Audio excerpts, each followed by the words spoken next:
हाँ, आंख मिलाने की हिम्मत नहीं थी, इसलिए बहाने कर करके सुबह से कोई ना कोई बहाना करके उनको लग ही रहा था कि कोई ना कोई ऐसा बहाना बीच बीच में करते रहो कि अध्यक्ष को कोई ऐसा डिसीजन लेना पड़े। और आज वो स्ट्रेटेजी बना के आए थे कि बैठना नहीं है सदन में, बाहर ही जाना है।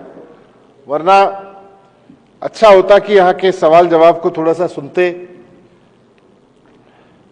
मैं थोड़ी सी बात अपने से शुरू करना चाहता हूं अध्यक्ष महोदय। आज माननीय कैलाश गहलोत जी के प्रस्ताव के संदर्भ में 19 अगस्त को सुबह सुबह जन्माष्टमी का दिन था। मैं भी परिवार के साथ में फ्रेश होकर नहा धो के पूजा पाठ करके तैयार था कि अब मंदिर जाना है। इसी बीच में किसी ने मुझे मेरे व्हाट्सएप पे न्यूयॉर्क टाइम्स का ये अखबार की कटिंग भेजी कि जी बड़ा अच्छा लग रहा है देख के, दिल्ली का एजुकेशन मॉडल दुनिया के बड़े बड़े अखबारों में छाया हुआ है। तो जन्माष्टमी की सुबह अच्छी बीत रही थी, भगवान कृष्ण का जन्म, उस पर सुबह सुबह पूजा पाठ और फिर मंदिर जाने की बात मन में चल रही थी।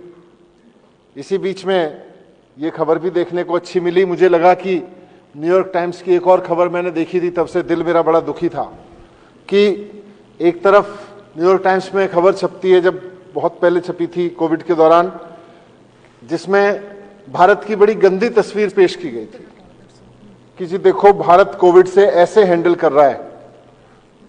मां गंगा के किनारे किस तरह से लाशें जल रही हैं, बिना किसी परिवार के, बिना किसी जानकारी के लाशें दबा दी गई हैं।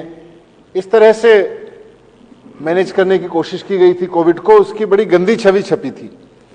उसके बाद फिर जब ये खबर छपी तो मुझे लगा एक भारतीय होने के नाते, बात मेरा फोटो छपने की नहीं थी, बात एजुकेशन की नहीं थी, बात ये थी कि भारत की अच्छी खबर छपती है तो हर भारतीय को गर्व होता है। मुझे भी एक भारतीय होने के नाते सुबह सुबह गर्व हुआ। लेकिन मैं इस बात पे गर्व महसूस कर ही रहा था, खुशी महसूस कर ही रहा था कि 5 मिनट बाद ही, ये वाली खबर मिलने के 5 मिनट बाद ही मेरे पास में नीचे से एक आदमी आया, बोले जी सीबीआई वाले आए आपके घर पे रेड करने के लिए। तो मैंने कहा मैंने क्या कर दिया, पर वो आ गए। तब तक ऑफिसर सीबीआई के अच्छे आदमी थे, अच्छे लोग थे, पर गलत लोगों के भेजे हुए थे। तो आके उन्होंने मुझे सर्च वारंट वगैरह दिखाए, बताया जी आपके खिलाफ एफआईआर है। मैंने कहा यार मैंने तो स्कूल ही बनवाए, अभी तो तारीफ ही पढ़ रहा था कि अच्छे स्कूल हो रखे हैं। तो मैंने क्या कर दिया, ये न्यूयॉर्क टाइम्स में खबर छपने पे एफआईआर मैंने पहली बार सुनी। गलती तो वैसी यही थी कि इतना अच्छा काम कर दिया कि देश और दुनिया में तारीफ होने लगी दिल्ली की, दिल्ली के काम की, केजरीवाल जी के काम की। लेकिन फिर भी वो एफआईआर भी पढ़ी मैंने, पूरी तरह से फर्जी एफआईआर। सोर्सेज ये कह रहे हैं शायद दुनिया की किसी इन्वेस्टिंग एजेंसी द्वारा, दुनिया की किसी भी इन्वेस्टिंग एजेंसी समय समय पे दबाव में काम करती रही हैं, पर इतना दबाव बनाना किसी इन्वेस्टिगेशन एजेंसी पे कि जी कुछ है नहीं, कोई तथ्य नहीं है, बस धूल में लठ मारना है। हमारे यहां कहावत है धूल में लठ मारो तो थोड़ी धूल उड़ी जाती है। तो धूल में लठ चलाना है तो लिख दो सोर्स, धूल में लठ चलाना है तो लिख दो सोर्स। मतलब उसमें 4-5 एलिगेशन, सब पे सोर्स, सब जगह हमारे सूत्र कह रहे हैं। ये सूत्रों के हवाले से तो पहली एफआईआर देख रहा था मैं भी पत्रकारिता में रहा हूं, सोशल सर्किल में हूं, सरकार में हूं, थोड़ा बहुत कानूनी जानकारियां पढ़ता रहा हूं। पहली बार देखा कि मैंने कोई सूत्रों के हवाले से एफआईआर दर्ज की गई हो किसी मंत्री के, किसी आदमी के खिलाफ। क्राइम होता है तो क्राइम बताया जाता है, भाई आपके ऊपर ये आरोप है, आपने ये मर्डर किया, आपके ऊपर आरोप है, आपने ये यहां से ये बोतल चुराई, आपने ये पेन चुराया, कुछ भी आरोप हो सकता है, पर आरोप है। सूत्रों के हवाले से आरोप है कि आपने पेन चुराया, सूत्रों के हवाले से आरोप है कि आपने एक बोतल चुराई। इस तरह के आरोपों की एक एफआईआर। बहरहाल अतिथि देवो भव, मैंने उनका धन्यवाद करते हुए, बिन बुलाए मेहमानों का स्वागत करते हुए मैंने कहा भाई कर लो सर्च, मेरे घर में तो कुछ है नहीं, मैं तो डरता नहीं। तो उन्होंने घर का कोना कोना छाना, चारों तरफ वो देखे उन्होंने, बेडरूम से लेके तकिया, गद्दे, चादर, बेड, मेरे बच्चों के कपड़े, परिवार के कपड़े, मेरे कपड़े, सब जगह घूमे वो, सब जगह छान छान के देखा कि क्या है। कहीं कुछ नहीं मिला। पूरा घर छान मारा, दीवारें विवारें सब देख के, अलमीरा के पीछे आगे सब देख के, कहीं लकड़ी के पीछे तो कुछ नहीं कर रखा है, उनका काम है। सब देखा, कुछ नहीं मिला। 14 घंटे तक इन्होंने रेड कराई मेरे घर में, लेकिन इनको एक पैसे की बेईमानी का कोई सबूत नहीं मिला। ये आज मुझे एक पैसे की बेईमानी का सबूत नहीं मिला। ढूंढते रहे, फोन पे इंस्ट्रक्शन लेते रहे, ढूंढते रहे, कहीं कुछ नहीं मिला। फिर अंत पंत में कुछ सरकारी फाइलों के कागज रखे थे, सरकारी फाइलों के, वो सरकारी फाइलों से भी मेरे दफ्तर में भी रेड की। उसी समय जन्माष्टमी के दिन सचिवालय बंद था, वहां भी रेड की, वहां से भी वो फाइलें उठा के ले गए। एक आध फाइल मेरे घर पे रखी थी, उसको ले गए। फिर बोले जी आपका कंप्यूटर भी ले जाएंगे, फिर बोला आपका फोन भी ले जाएंगे, फिर बोले जी आपका फोन ब्लॉक भी करेंगे, आप यूज मत करना इसको। तो एनीवे अभी मैं तो, मेरा फोन भी नहीं है मेरे पास में, वो फोन नंबर भी नहीं है, व्हाट्सएप भी नहीं है, तो वो ले गए।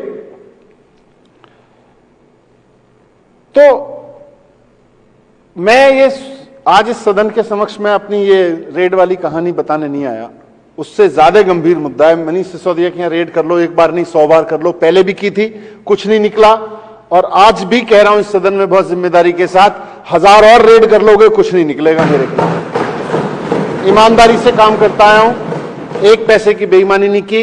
ये जरूर है कि सुबह उठ के स्कूलों में चला जाता था, स्कूल बनवाए हैं, टीचर्स के साथ, बच्चों के साथ बैठ के दिल्ली में पढ़ाई का माहौल बनाया है। अरविंद केजरीवाल जी से मार्गदर्शन ले लेके कि एजुकेशन कैसे आगे बढ़ाई जाए, दिल्ली की एजुकेशन को आगे बढ़ाने का काम जरूर किया है। वो अगर गुनाह है तो उसकी सजा जो भी होगी मैं भुगतने को तैयार हूं। एक पैसे की बेईमानी मैंने नहीं की है, मैं बहुत जिम्मेदारी से कह रहा हूं। और फर्जी एफआईआर है, टोटल धूल में लक्ष्य चला रहे हैं बिल्कुल। 2000, अब ये जो दुनिया, असली वजह तो ये है कि ये जो दुनिया भर में तारीफ हो रही है ना, ये इन लोगों से सहन नहीं हो रही। बहुत छोटी सोच है इनकी, बहुत घटिया सोच है। अभी तक यही होता है 75 साल में कि कहीं कोई आदमी, कोई मंत्री, कोई अफसर काम करना शुरू करे और उसके खिलाफ सीबीआई लेके खड़े हो जाओ, डंडे लेके खड़े हो जाओ, उसके खिलाफ ऐसी टुच्ची पॉलिटिक्स करने लगो, घटिया सोच दिखाने लगो। ये लोग कर रहे हैं। अब आज अगर तारीफ हो रही है तो ये भी अच्छा काम कर लेते, इनकी इतनी सारी सरकारें। और मैं पिछले 7 साल के एक्सपीरियंस के आधार पर कहता हूं कि एक सीरियल किलर की तरह चुनी हुई सरकारों को मारने में जितनी ऊर्जा और जितनी मेहनत तुम लगाते हो, उससे कम मेहनत में स्कूल बन जाते हैं। एक सीरियल किलर की तरह जितनी मेहनत तुम चुनी हुई सरकारों का मर्डर करने में लगाते हो, जनता सरकार चुनती है, बड़ी उम्मीद से देखती है, भाई अब हमने बहुमत देके सरकार चुन दी, अब हमारा काम करेगी। तब तक पता चलता है सीरियल किलर आ गया। वो फिल्मों में नहीं होता है सीरियल किलर एक के बाद एक के बाद, तो वैसे करते हैं। जितनी मेहनत इसमें लगाते हो उससे कम मेहनत में अस्पताल बन जाते हैं, उससे कम मेहनत में लोगों का इलाज हो जाता है, उससे कम मेहनत में बच्चे पढ़ जाते हैं। पर उधर तो ध्यान ही नहीं है। ध्यान यह है कि सरकारें कैसे गिराई जाएं, चुनी हुई सरकारें कैसे गिराई जाएं। आज अगर अरविंद केजरीवाल जी की दुनिया में तारीफ हो रही है, उनकी सरकार की काम की दुनिया में तारीफ हो रही है, तो फर्जी नहीं हो रही तुम्हारी एफआईआर की तरह। एफआईआर फर्जी है, तारीफ सच्ची है।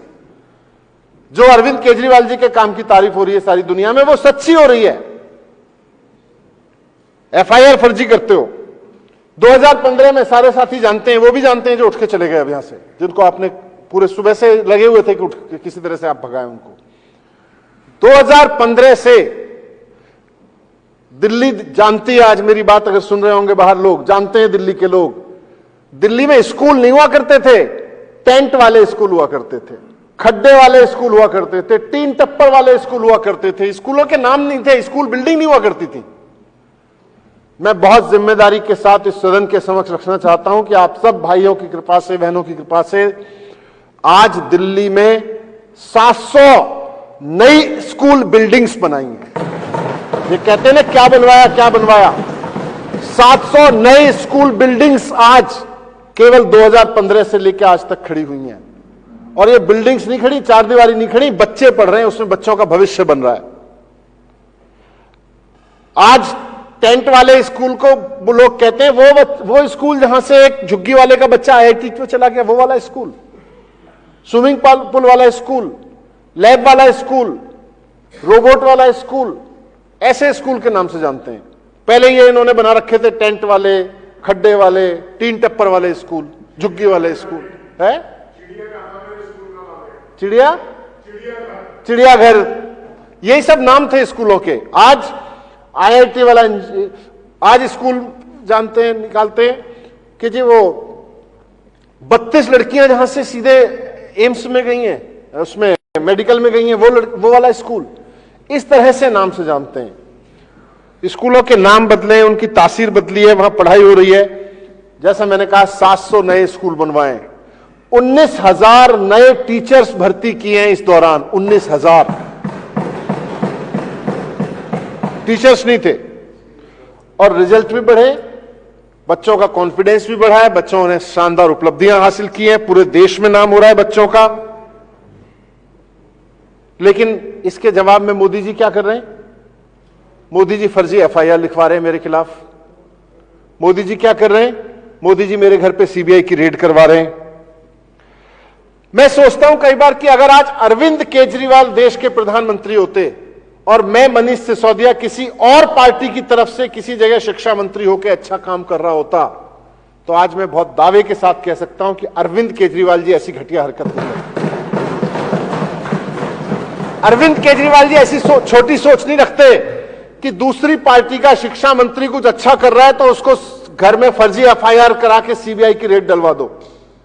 अरविंद केजरीवाल जी गले लगाते, प्रोत्साहन देते, सराहना करते, अच्छा काम हो रहा है, और पिछले 7 साल में किया है। मोदी जी ने भी कोई ढंग का काम किया है, अरविंद केजरीवाल जी साथ जाके खड़े हुए हैं, और मोदी जी ने साथ जी नहीं खड़े किया तो अकेले दम पे उसको शुरू कर दिया है। वो चाहे योगा हो, साफ सफाई का मसला हो, कुछ ही चीज का मसला हो। तो एक तरफ अरविंद केजरीवाल जी हैं, उनको कुछ अच्छा काम करते हुए कोई दिखता है तो प्रोत्साहन देते हैं, अच्छा करते हैं, बोले हम भी कर लेते हैं, अच्छा है, मिलके कर लेते हैं, मिलके भी नहीं करते होंगे तो चलो साथ में कर लेते हैं, हम भी कर लेते हैं, आप भी कर लेते हो, कुल मिला के काम तो देश का ही हो रहा है। इसलिए मैंने कहा कि अगर आज अरविंद केजरीवाल जी प्रधानमंत्री होते देश के और मैं किसी दूसरी पार्टी का शिक्षा मंत्री किसी राज्य में होता, तो यकीनन अरविंद केजरीवाल जी बुला के गले लगाते, प्यार से बिठाते, पूछते कैसे कर रहे हो, बोलते कि हमें भी और राज्यों में भी करना है, हमारी कई राज्यों में सरकार है, केंद्र में भी करना है, ये करते अरविंद केजरीवाल जी। मोदी जी क्या कर रहे हैं? मोदी जी फर्जी FIR लिखवा रहे हैं, फर्जी पे FIR लिखे जा रहे हैं। कहीं भी कोई अच्छा काम करे उनको इनसिक्योरिटी होने लगती है। इतना असुरक्षित व्यक्ति मैंने पहली बार देखा है कि सामने वाला कोई अच्छा काम करे तुरंत आदमी इनसिक्योर होने लगता, कहीं ऐसा तो नहीं है मेरी जगह ले लेगा, कहीं ऐसा तो नहीं है लोग मेरी जगह पूछने लगेंगे इसको, अरे अच्छा काम करो, उससे ज्यादा करो, उससे भी समझ के करो, उससे सोच समझ के करो। ये जो हरकत है ना कि कोई अच्छा काम करे उसको रोक दो, CBI भेज दो, ED भेज दो, उसकी सरकार गिरा दो, ये देश के प्रधानमंत्री की बहुत घटिया सोच को प्रदर्शित करती है। ये बताती है कि हमारे प्रधानमंत्री जी की सोच कितनी छोटी है, और ऐसी घटिया सोच की वजह से ही आज एक देश के रूप में आजादी के 75 साल बाद भी हम हेल्थ में और एजुकेशन में पिछड़े हुए हैं, बहुत बुरी तरह से पिछड़े हुए हैं। ये शर्म की बात है। अगर हमारे नेताओं की ये घटिया सोच नहीं होती, हमारे नेता इस घटिया सोच से ऊपर उठ गए होते कि भाई पार्टी कोई भी हो, अच्छा काम जो नेता कर रहा है उसको बढ़ाओ और उससे सीख के हमारी पार्टी वाले भी वो करें, वो नहीं करेंगे।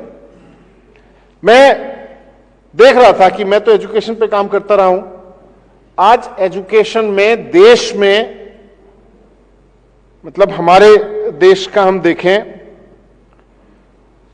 तो आजादी के 75 साल बाद भी हमारे देश की एजुकेशन की हालत यह, हम जो भी बड़े बड़े दावे कर लें, पूरे देश में एक बच्चे को औसतन 6 साल की एजुकेशन मिलती है। औसतन अगर सारी एजुकेशन जितनी बच्चों को मिल रही है, किसी को 10 साल, किसी को 15 साल, किसी को 20 साल और किसी को नहीं मिल रही, इन सबका अगर औसत आप निकालोगे तो आज भारत के बच्चे को मिलने वाली औसत एजुकेशन 6 साल की औसत एजुकेशन है। बांग्लादेश को देखोगे, वहां भी 6 साल की औसत एजुकेशन है एक बच्चे की। हम पाकिस्तान से थोड़ा सा आगे हैं, वहां 5 साल है। इस बात पे हम खुश हो सकते हैं अगर कोई खुश होना चाहे, लेकिन अगर आप दुनिया के देशों को देखोगे, यूएस में 13 साल है। यूएस की सरकारें, वहां के नेताओं ने व्यवस्था कर ली कि वहां वो अपने बच्चों को इतनी शानदार एजुकेशन की व्यवस्था करते हैं कि हर बच्चे को औसतन 13 साल एजुकेशन मिलती है।